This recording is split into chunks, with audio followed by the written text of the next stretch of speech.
rencontre de ce jour. OK, ça fait plaisir. Je suis accompagnée de Maître Nicolas Rioux parce que dans le contexte où on souhaitait qu'on éclaircisse un petit peu la situation, je voulais que Maître Rioux soit présent aussi parce qu'il y aura peut-être des validations à aller un petit peu plus loin là, au niveau juridique. Donc, je souhaitais qu'il soit présent également là, pour participer à cet échange-là. Bonjour, M. Fortin. En fait, c'est surtout aussi pour vous dire que, ultimement, quand il y a des textes ou des avis qui sont préparés, c'est souvent notre département qui les rédige. C'est pour ça que moi, ça m'aide de bien comprendre la situation après ça quand on veut l'expliquer dans des textes. Je pense que vous avez vu mes vidéos. J'ai fait des vidéos. J'ai contacté les inspecteurs en bâtiment. Et puis, j'ai fait le partage avec les inspecteurs en bâtiment. Ils m'ont mentionné qu'elle allait aviser tous les inspecteurs en bâtiment pour les futurs clients, les aviser. Je vous entends plus. Est-ce que vous m'entendez encore? On vous entend difficilement, puis c'est pour ça que mon collègue, je pense, s'est branché avec écouteurs. Moi, ça va, mais ça va mieux, parce que je vous entends pas très fort. OK. Là, ce que je voulais vous mentionner, le but de ça, c'est que moi, j'ai 75 ans.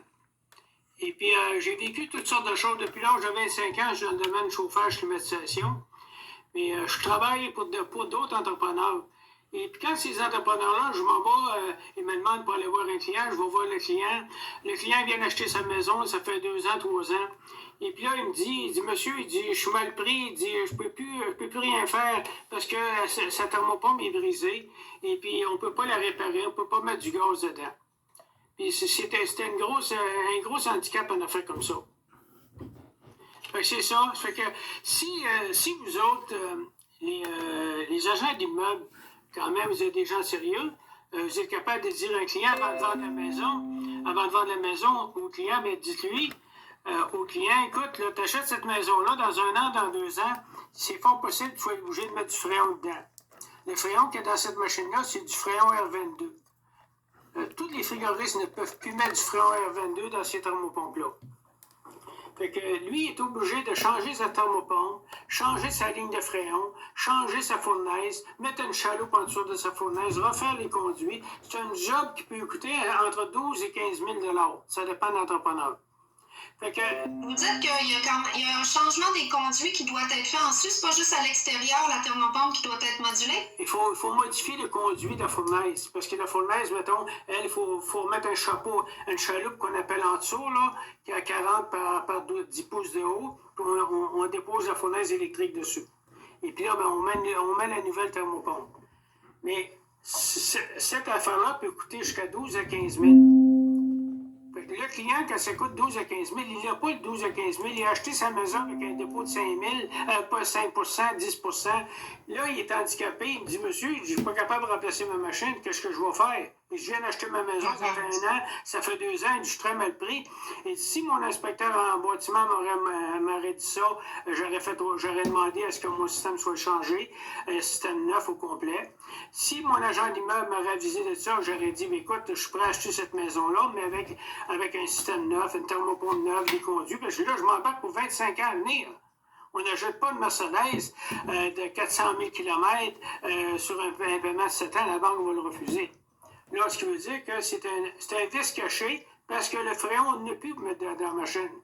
J'appelle ça un vice caché. Je vous vends un auto, je ne suis pas capable de mettre du gaz dedans, c'est un vice caché.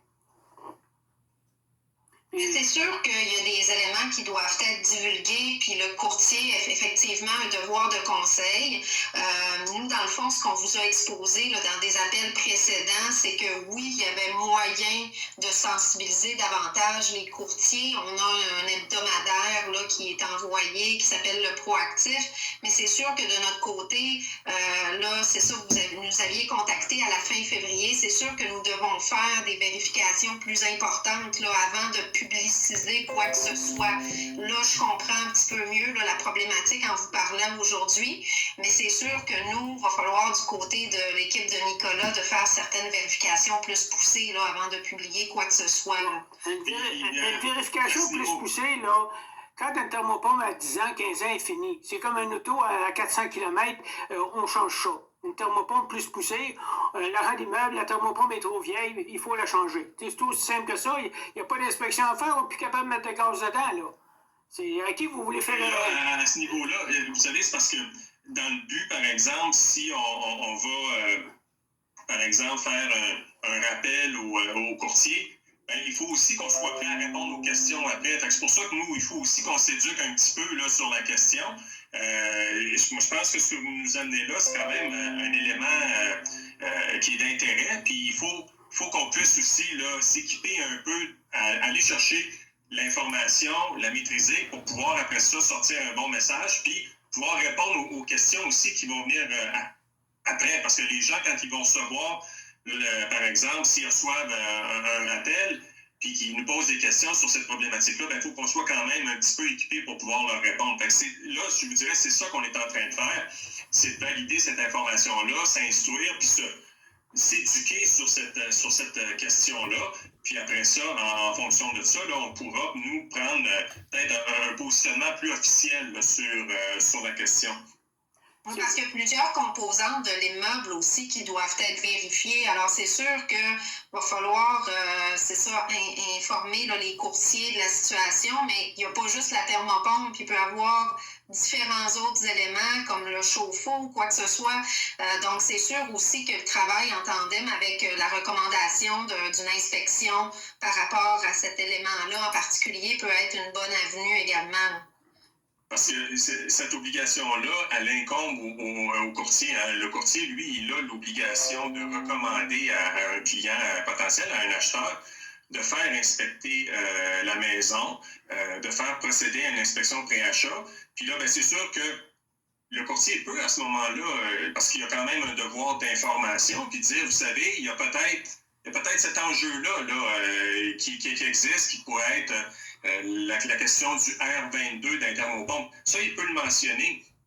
Mais le courtier n'est pas, lui, nécessairement habilité à faire ces validations-là. C'est pour ça que ça revient à l'inspecteur en bâtiment, là, qui, lui, doit vraiment là, porter un œil là-dessus. Écoutez, maître, moi, je suis habitué, je me suis battu contre le barreau du Québec, je me suis battu contre Gilles Gravel, j'ai été en procès de séjour contre le barreau du Québec, OK?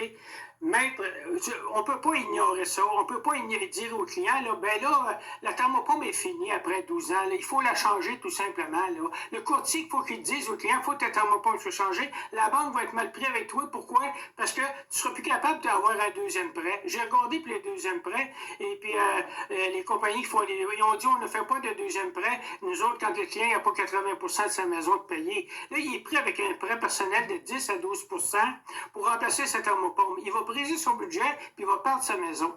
J'en ai vu des clients comme ça qui ont brisé le budget. On ne dit pas qu'on doit ignorer ça, mais non, au contraire, c'est pas ça qu'on dit. On est du même bord, là. C'est ça, c'est qu'il faut que l'information circule. Il faut que l'information soit donnée pour que, justement, le client sache et qu'il ne l'apprenne pas 3 ans après. Il faut qu'il sache au moment de faire sa transaction. C'est pour ça que le courtier, il a ce devoir d'information-là. Il doit, lui, mais pour qu'il le mentionne, il faut que lui-même le sache. C'est pour ça que nous, on doit l'informer. Maître, ils savent, hein, j'ai appelé 3 ou 4 courtiers. J'ai demandé, c'est bon pour 25 ans de thermopompe. C'est qu'on ne sait même pas quelle sorte de gaz qu'il y a dedans. C'est d'être ignorant, puis c'est tout. Puis là, tu vends une maison, tu es supposé savoir de 100%. Il y en a un qui a dit, moi, je vais toujours donner conseil. Par contre, elle ne sait pas quelle sorte de gaz qu'il y a dedans. Il y a une thermopompe de 12 ans. Le client, il est mal pris avec ça. Il se ramasse à une deuxième hypothèque. La banque ne veut pas l'accepter. Puis le client, il est bien mal pris. Autrement dit, c'est très grave, ça. J'ai vécu des gens qui ont vécu ça, puis ils ont été obligés de revendre leur maison. Ils n'étaient pas capables d'avoir une deuxième hypothèque. Ils n'étaient plus capables d'avoir de thermopompe, plus de fournaise, rien. Une thermopompe à 10 ans, c'est fini. Il n'y a plus d'assurance. Comment qu'elle fera 2 ans de plus? Il est pris pour 25 ans, là. Ben, moi, je n'achèterai pas une Mercedes de 500 000 km s'il n'y a pas une assurance de 50 sous au moins pour le moteur de transmission.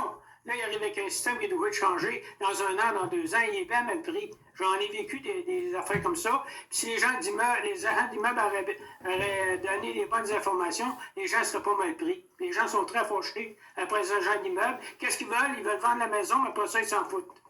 Excusez-moi, mais c'est ça. Je veux dire, c'est important. Ce que vous mentionnez là, c'est de l'information justement qui doit faire partie de ça au même titre que d'autres informations. Là, le courtier, lui, il doit recommander les bonnes choses à son client parce qu'il travaille pour son client. Puis il doit dire, ben, une des choses, c'est surtout de faire inspecter une maison avant de l'acheter pour s'assurer justement s'il y a des éléments, celui-là comme d'autres éléments qui peuvent ressortir avec une inspection pré-achat pour que le client soit bien informé. Comment il inspectera la thermopompe? Elle a 12 ans, elle est finie. Moi, je m'en vais avec un char de 400 000 km, je m'en vais avec, il est inspecté. Oui, il marche. Demain matin, il ne marchera plus.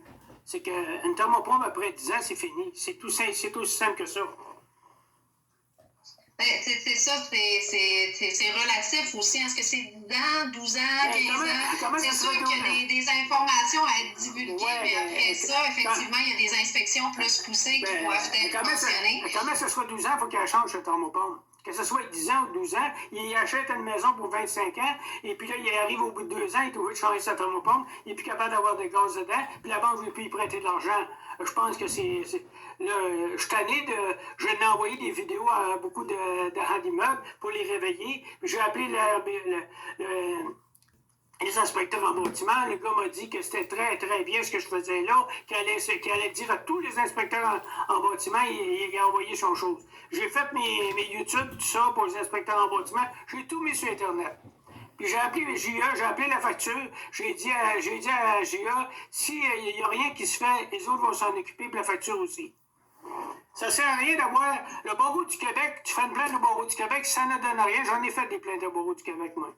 Hein, je me suis plaint contre Gilles Gravel, un avocat, je m'en fous. J'ai eu un procès ce jour, je l'ai perdu, parce que va pas te battre contre Goliath, tu vas perdre, parce qu'il y a des juges vous rendent des jugements à les faveurs. Tout simple que ça. Je la connais, la justice, monsieur, 75 ans. J'ai eu 4 procès, j'ai perdu tous les 4. Hein? Fait que si tu as eu 4 divorces de ta vie, tu commences à comprendre. Ben, là, je vous dirais, monsieur, l'idée, c'est pas de dire que ça avancera pas, là, cette chose-là. J'espère que ça va avancer parce que moi, j'ai envoyé ça direct à la facture, puis j'ai parlé à M. Séguin. Il est prêt, lui, à mettre ça sur Internet et il est prêt à en parler. La facture. J'ai envoyé un résumé à GIA de toutes mes vidéos. Il a trouvé que ça n'avait pas de sens. Que les gens soient mal pris comme ça, il y a des gens importés qui arrivent, puis ils achètent des maisons, puis ils le disent pas. La première des choses, avez-vous une acceptation? La première des choses qu'il dit, ben là, il faut faire une demande 50 000 de suite de trop cher. Fait que le monde est mal pris avec ça, là. Ça va mal. C'est certain que, comme on disait, là, c'est une information pertinente à être divulguée. On a même des questions dans notre formulaire de déclaration du vendeur sur l'immeuble au sujet de la climatisation, du chauffage, sur l'ensemble des composants de la propriété. Alors, on est tous d'accord ici cet après-midi à dire que c'est important que cette information-là soit divulguée. Maintenant, le comment... dans quel moment on va le faire dans le cadre de notre proactif. C'est sûr que là, actuellement, on est dans une période chaude aussi là, à l'OACQ au niveau des renouvellements de permis, notre fin de cycle de programme de formation continue obligatoire. Alors, c'est certain qu'on va regarder, on va faire des vérifications plus poussées pour voir comment propulser l'information auprès des titulaires de permis, parce que tout le monde est d'accord ici là, à l'écran là, à dire que c'est important de le mentionner. Mais comme je vous dis, il y a un jugement aussi. On ne peut pas nécessairement s'avancer à dire après 15 ans, après 10 ans, après 8 ans. Donc, on veut faire des vérifications plus poussées pour diffuser le bon message, puis aussi aller faire travailler le courtier en collaboration avec les inspecteurs en bâtiment aussi, parce que, veut pas, le courtier va avoir un devoir de conseil, mais la vérification plus poussée des composantes de l'immeuble va être faite par l'inspecteur en bâtiment aussi lors de la recommandation là, de tenir une inspection. J'ai même un agent d'immeuble qui m'a dit que les courtiers ils choisissaient les inspecteurs en bâtiment pour qu'ils cachent des choses. J'ai un agent d'immeuble, j'ai son vidéo, je l'ai mis sur Internet. Qu'il y a des agents d'immeuble qui prennent les inspecteurs en bâtiment pour faire le moins de plaintes possible pour pouvoir vendre la maison. Mais ça, vous savez, M. Fortin, c'est important ce que vous dites là. Puis si vous avez, parce que nous, ça peut être des questions qui seraient vues par le syndic Si vous avez des informations avec des nombres de courtiers qui sont impliqués, vous pouvez faire un appel à assistance pour dénoncer la situation, puis il y a des enquêtes qui vont se faire, là. Ça c'est important, ça, parce que, vous savez, ces choses-là, c'est grave, mais si on ne nous le dit pas, c'est difficile d'intervenir. Mais là, si vous nous dites, j'ai le nom d'un courtier en particulier, puis il me l'a dit de telle façon, ben là, vous savez, c'est plus facile. Nous, on est capable d'aller voir le courtier en particulier, puis de faire les enquêtes nécessaires pour faire corriger la situation. Mais ça nous prend l'information pour ça, par exemple. Mais ça, si vous l'avez, je vous invite à nous la communiquer. Vous irez voir sur Internet, j'ai fait les vidéos avec le courtier. Ben, vous avez son nom? Oui, j'ai son nom. J'ai fait une vidéo avec lui, le courtier. Il a bien mentionné, M. Fortin, que 90% des agents d'immeubles qui ne donnent pas assez d'informations, lui, c'est un Marocain. Il dit, moi, je fais vérifier le système de chauffage, puis je le mentionne quand il est trop vieux, le chauffage, il faut qu'il soit changé pour pas que les gens soient mal pris plus tard. Vraiment, en parlant de vos vidéos, j'ai vu que vous avez mis les 2 appels que vous avez eus avec les employés là, de Info ou ACIQ. Je dirais, ce qui est un petit peu préoccupant par rapport à ça, parce que ces appels-là, c'est pas un positionnement officiel là, de la part de l'OACIQ. Fait que je vous dirais, je ne sais pas en quoi ça amène la clarification sur le débat. Ça vous a amené à m'appeler?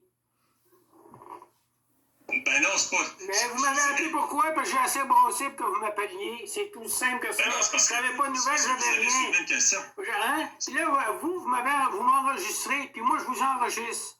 C'est quand j'appelle quelqu'un, il est enregistré. On a le droit d'enregistrer en 2 personnes. Quand on vous parle, vous dites, vous êtes enregistré. Il n'y a personne qui dit le contraire de ça, là. En tout cas, moi, je veux tout simplement là, que les agents d'immeubles, moi, je vais en avoir d'autres, mais en appeler d'autres agents d'immeubles. Et tous ceux-là qui vont me répondre négativement, ben, je vais les mettre sur Internet, tout simplement. Je vais les mettre avec le nom de la compagnie, tout. Je vais les mettre sur Internet. Il faut que ça arrête, ça, là. Ça fait plusieurs années que les gens sont mal pris, ils perdent leur maison à cause qu'ils ont été mal renseignés par un agent d'immeuble. Que ce soit un agent d'immeuble ou quelqu'un qui est un inspecteur en bâtiment, même le monsieur inspecteur en bâtiment me l'a dit, il dit, il y en a beaucoup qui ne font pas le job comme il faut. Hein? Chez vous, c'est la même affaire. Il faut faire les jobs mieux que ça pour protéger le client. Vous savez, nous on n'est pas là pour protéger les courtiers, on est là pour protéger le public. Ben, c'est ça. Exactement. C'est ce que j'allais dire. Nous, notre job, justement, c'est pour ça, c'est de s'assurer qu'on va avoir l'information pertinente, qu'on va pouvoir communiquer aux courtiers, mais qu'on va pouvoir aussi mettre disponible sur notre site public Internet pour que les gens soient sensibilisés à cette situation-là. Mais notre but, nous, on n'a rien qu'une mission, nous, c'est de protéger le public. On n'est pas là pour protéger les courtiers, on est là pour encadrer les courtiers avec les dispositions qui existent dans la loi.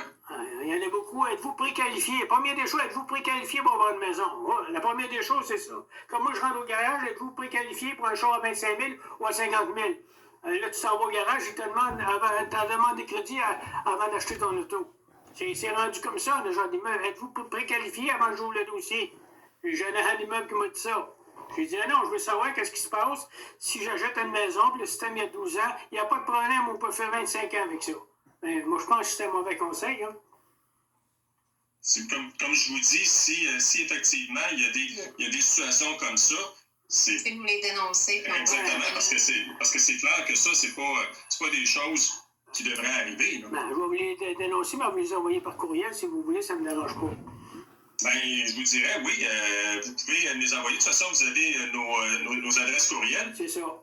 Puis nous, on va pouvoir faire suivre assistance. Là, puis là, à ce moment-là, il va y avoir des enquêtes qui vont être faites là, pour pouvoir aller plus loin dans ces situations-là. Mais vous savez, ça, nous, plus on a d'informations, plus ça nous aide à amener ces dossiers-là devant les bonnes autorités. C'est pas... Oui, Puis en ce qui concerne la situation dont on parle aujourd'hui, là, nous, de notre côté, on va faire les vérifications, puis on va voir la bonne façon de diffuser l'information à l'ensemble des titulaires, mais on est du même avis que vous que toute information pertinente, un facteur significatif qui a un impact financier pour un acheteur qui achète une propriété doit être divulgué. C'est un facteur pertinent à la transaction. On a même des questions sur l'ensemble des composantes, le CV de l'immeuble dans la déclaration du vendeur sur l'immeuble. Alors, on est à la même enseigne que vous, à voir comment on va le propulser, comment on va le diffuser. On va regarder ça, puis on va le faire dans les prochaines semaines probablement. Mais comme je vous disais, nous, on pense comme vous là, que c'est une information tout facteur pertinent doit être divulgué. Le plus vite possible, parce qu'il y en a beaucoup qui commencent à acheter des maisons. Là. Puis il y en a beaucoup qui vont être mal pris parce que ils disent pas par Oui, ça. je comprends, vous voulez protéger vos membres, là, vous voulez protéger les membres. Les membres, c'est normal, là, ils veulent vendre, mais il faut faire attention. Monsieur Fortin, ce ne sont pas nos membres. On n'est pas. L'APCQ, ce sont leurs membres. Nous, ce ne sont pas nos membres. Nous, ce sont des titulaires. Nous, on donne des permis, mais on ne travaille pas pour eux. Notre mission, nous, c'est de protéger le public. Si le public a un problème avec un courtier, c'est là qu'on peut intervenir. Mais on n'est pas là pour protéger. Ce ne sont pas nos membres, puis on ne protège pas les gens du milieu du courtage. On est là, mais on peut, par exemple, aider à ce qu'ils s'éduquent, à ce qu'ils se développent et à ce qu'il y ait des meilleures attitudes. Ça, on peut les aider, mais ce n'est pas notre travail de les protéger. Ça, je vous le dis tout de suite, là. Bon, ben, je vous félicite au moins, mais je suis content d'avoir discuté avec vous. Si vous pouvez faire ça le plus vite possible, qu'un système de chauffage, après 10 ans, 12 ans, c'est à remplacer tout simplement. Il n'y a pas une grosse inspection à faire sur ça. Là. La machine, elle marche encore, mais l'année prochaine, elle ne marchera plus. Puis le gars, il n'est plus capable d'avoir de prêt, puis la banque ne veut plus y prêter. Hein. J'ai appelé Multiprêt, j'ai demandé à Multiprêt qu'est-ce que je peux faire avec mes clients. Le gars de Multiprêt, s'il n'a pas donné 20% d'account de sa maison, il dit, il ne prêtera pas une deuxième hypothèque. Puis une deuxième hypothèque à 10% pour 10 ans, ça va augmenter ses paiements, puis le gars, il sera plus capable d'arriver. Puis les nouvelles thermopompes... C'est pour ça que je vous dis là, que c'est effectivement là, une question, mais comme je vous dis, on va quand même nous-mêmes s'informer puis s'éduquer un peu là-dessus, là, parce que je vous dirais, pour nous, c'est pas des choses là, dans lesquelles on travaille régulièrement. Là, vous savez, les thermopompes, moi... mais tout le monde a des thermopompes aujourd'hui. Tous les commerces ont des thermopompes, monsieur. Tout le monde a des murales, tout le monde a des thermopompes. J'avais un condo, j'avais une thermopompe. Mais 10 ans. Hey, tu peux avoir un char à 20 ans, là, ça dépend s'il reste dans le garage. Mais si la thermopompe, elle chauffe, elle climatise, les nouvelles thermopompes, ils chauffent qu'à moins 30 dehors. C'est normal que dans 10 ans, ils vont être échangés. Elle climatise tout l'été en fou, ça chauffe l'hiver, fait que ça chauffe qu'à moins 30. C'est que dans 10 ans, on va être remplacé, comme ton auto. Moi, dans 25 ans, on va te remplacer. Je vous suis là-dessus. Comme je vous dis, là, je n'ai une thermopompe à la maison, mais je veux dire, moi, là, c'est à peu près le plus loin que je suis capable de me débrouiller là-dedans, là, c'est de jouer avec la température. Vous savez, il faut quand même qu'on s'informe et qu'on se familiarise avec ça. Mais comme je vous dis, après ça, quand on va avoir fait cette validation-là, effectivement, on va mettre en place des mesures pour justement informer puis présenter la situation aux courtiers en leur disant, vous savez, ça, c'est important, là, vous devez avoir un œil là-dessus. Là, ça fait partie des choses que vous devriez mentionner à votre client là, quand il s'apprête à acheter une maison. Là. Première des choses, à quel âge votre thermopompe? À 12 ans, c'est à remplacer tout simplement. Le gaz qu'il y a dedans, vous allez voir la plaquette, c'est R22, on n'est plus capable de mettre de gaz dedans. Fait que là, le client il est vraiment mal pris, là. S'il fait 1 an, 2 ans, puis après ça, il se ramasse pour 25 ans à acheter une thermopompe avec un prêt personnel, bien là, il va être dans le marbre. Écoutez, là, il y a toujours des conséquences à ces choses-là. C'est pour ça que c'est important, justement, que l'information soit communiquée. Puis, comme je vous dis, c'est là-dessus qu'on va travailler là, pour, justement, là, prochainement, là, sortir les communications qui s'imposent pour justement informer les courtiers puis qu'ils sachent quoi faire dans ces circonstances. J'ai parlé à un de vos courtiers, Michel Galipeau, c'est un notaire de formation. J'ai parlé, il est très gentil. Il dit, Monsieur Fortin, vous avez raison. Et il dit, il faut absolument que la thermopompe soit changée après 12 ans. Lui, c'est un notaire. Fait que là, il est assez... Puis c'est normal, il dit, d'aviser les clients. Je suis certain que lui, M. Galipo, qui est pour Remax, il va donner la bonne information. Vous savez, il y en a hein, des moins bons que d'autres. Je veux dire, c'est comme dans n'importe quelle profession. Mais c'est pour ça que si vous avez des informations concernant ceux qui n'ont pas fait leur travail, ben si vous nous la communiquez, nous, on va faire cheminer ces dossiers-là. Mais M. Galipo, que vous mentionnez, puis plein d'autres, ce sont aussi des professionnels qui font bien leur travail puis qui informent bien leurs clients, mais il y en a aussi qui ne le font pas. C'est malheureux. C'est parce que des fois, dire au client, il faut que tu changes ta thermopompe, le gars, il est mal pris, il n'est pas capable de le changer. Mais quand il arrive pour faire le deuxième prêt, par exemple, qu'ils disent à la personne, bon, vous voulez acheter cette maison-là, faites baisser le prix de 15 000, faites-vous mettre une thermopompe neuve, puis vous allez la mettre sur une hypothèque de 25 ans. Là, vous aidez le client à il fait remplacer cette thermopompe tout de suite, sortir sa vieille machine, puis la changer. On n'attend pas notre auto de la remplacer. Quand tu es rendu à 300 000 km, on la remplace. Mais comme je vous dis, c'est pour ça que cette information-là que vous me communiquez est importante. Parce que, justement, ça fait partie des bonnes pratiques que les courtiers devraient avoir. Mais pour ça, il faut qu'ils soient informés. Puis là, c'est dans cette direction-là que nous, on va aller, informer les courtiers de cette problématique-là en particulier. Là. Parce que ça, je vous dirais, pour nous, c'est quelque chose qui est assez nouveau. Là. Bon, faites votre devoir, informez-les le plus vite possible pour pas qu'on ait de problème.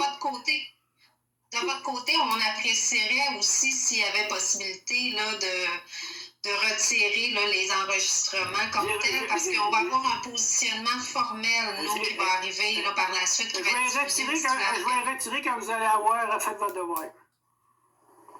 Vous me poursuivrez si vous êtes capable. Ça ne me dérange pas.